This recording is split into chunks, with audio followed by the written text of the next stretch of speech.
C'est à quelques pas de la cathédrale Saint-Théodorie que je me rends dans le centre historique d'Uzès, où je vous propose de rencontrer Laurent Blanchard, luthier de son métier.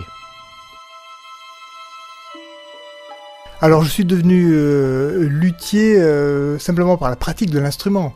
J'ai commencé par la guitare à l'adolescence et j'ai eu l'opportunité donc à un certain moment de faire un stage de lutherie en Bretagne d'ailleurs, directement dans l'atelier d'un facteur de guitare.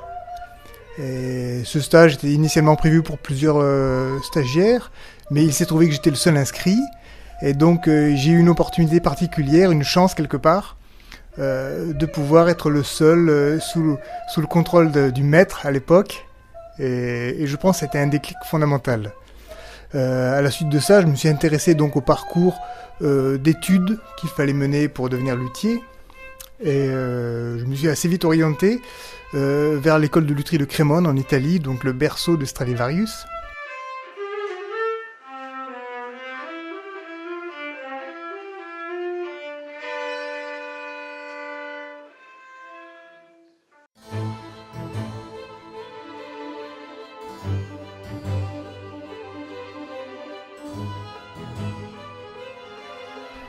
Quand on construit un instrument, on prend des bois qui sont sélectionnés, et des bois, je ne veux pas dire précieux, mais en tout cas qui sont choisis.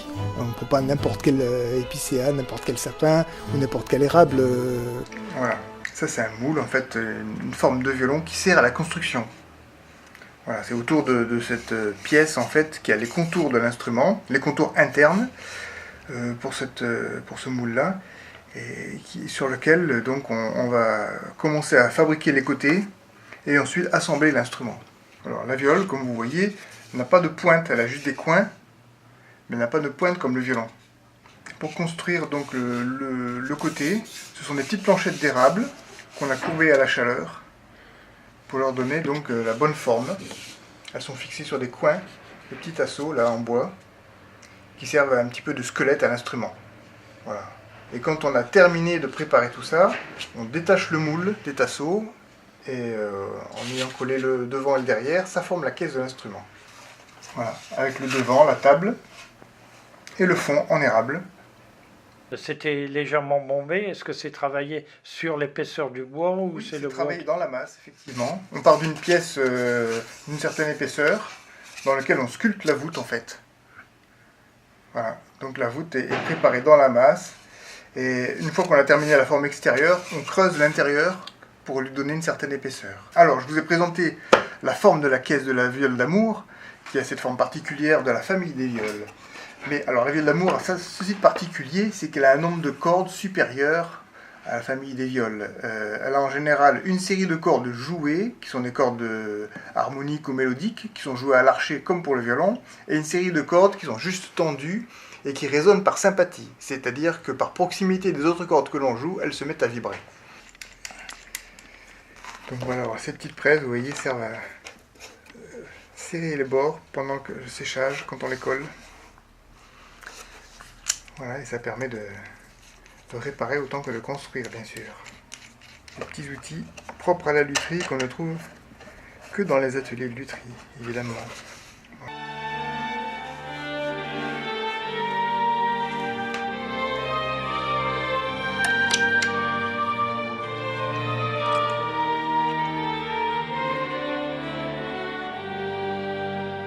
Je prépare un nouveau chevalet sur cet instrument qui a besoin d'un chevalet un peu plus épais.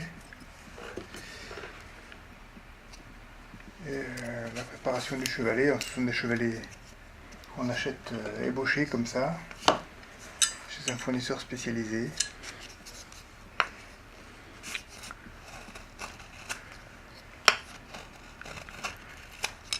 Puisque le bois c'est la partie résonante de l'instrument, toutes les pièces qui produisent du son donc sont importantes pour les résultats. Donc effectivement il faut des bois qui soient sélectionnés et traités, travaillés et séchés dans l'optique de faire de la musique. Voilà. On ne va pas aller chercher des bois de charpente, par exemple, comme on va chercher des bois pour le violon. Bien.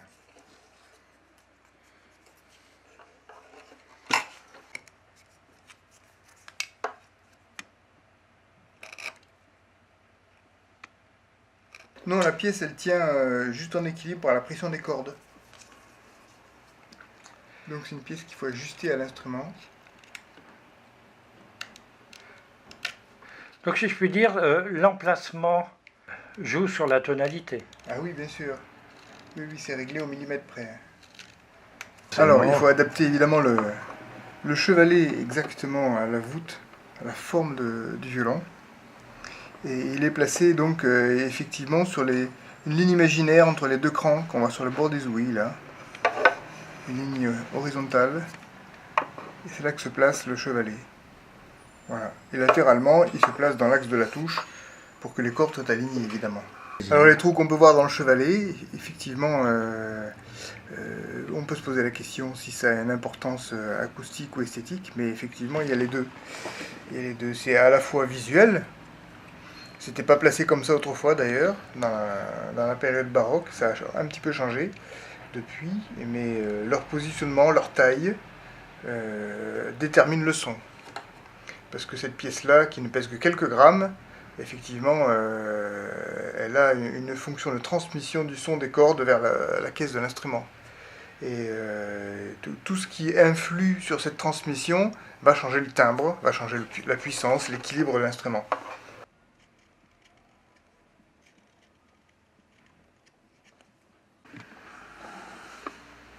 Voilà, donc il faut contrôler souvent évidemment et adapter exactement les pieds à la courbure de l'instrument. C'est important pour ne pas abîmer l'instrument dans le temps, mais également pour une meilleure transmission du son. Alors Stradivarius était un des luthiers les plus célèbres de son temps. Il y en a eu d'autres de son temps, un petit peu avant, même après. Mais lui, en fait, il est resté le plus célèbre parce qu'il a travaillé d'abord pour les plus grandes cours d'Europe à son époque, même s'il n'a pas été le seul, mais il s'est construit en même temps une légende autour de lui dans les siècles qui ont suivi, parce que ses instruments ont été les plus recherchés. C'est lui qui a effectivement apporté le plus dans tous les domaines à la fois. Ça a été un chercheur qui ne s'est pas arrêté en fait tout au long de sa vie à produire des instruments de différentes tailles, faire des essais, en changeant certains bois, en changeant des dimensions, en changeant des réglages et en améliorant sans cesse le violon, en faisant des comparaisons. Et effectivement, c'est lui qui était le plus loin dans tous les domaines, à la fois l'esthétique, la sonorité, la forme des voûtes, les contours, voilà, les choses telles qu'on connaît le violon aujourd'hui. Ça, c'est un instrument qui est de la famille des violons. La famille des violons, donc elle se reconnaît à la forme telle qu'on voit d'habitude un violon, avec les coins ici pointus, et les ouïes en forme de F. C'est caractéristique donc de ces familles-là. Et donc vous avez dans cette famille-là, vous avez le violon, l'alto qui est un peu plus grand, du même format mais plus grand, le violoncelle, la contrebasse. Voilà, c'est les 4 instruments qu'on peut retrouver dans cette famille-là. Et vous avez la famille des viols qui existait avant celle des violons, et qui elle a une forme avec des ouïes et des contours différents. Plus de cordes, qui a des cordes sympathiques, et donc qui porte ce nom-là. Mais amour, il y a des origines controversées sur ce terme-là. En fait, on pense peut-être que c'est la viole des morts, parce qu'elle a une origine un petit peu des pays des Balkans, de l'Est, peut-être même d'Inde ou d'Asie.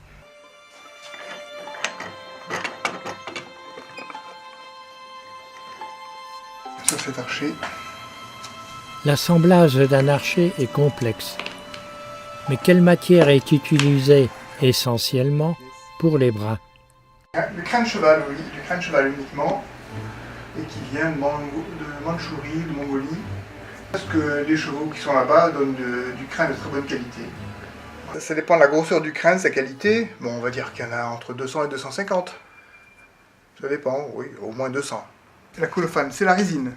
Voilà, c'est la résine là en poudre qui me sert. En fait, c'est la résine qu'on frotte sur le crâne et qui fait que le crâne accroche sur la corde. Et donc, sans colophane, pas de son. Hein.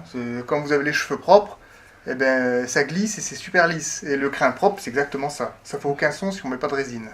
Voilà, dans la ligature, il faut brûler le bout. Avec un petit peu de résine. Là, je peigne les crins pour qu'ils soient tous bien alignés et qu'ils ne se croisent pas.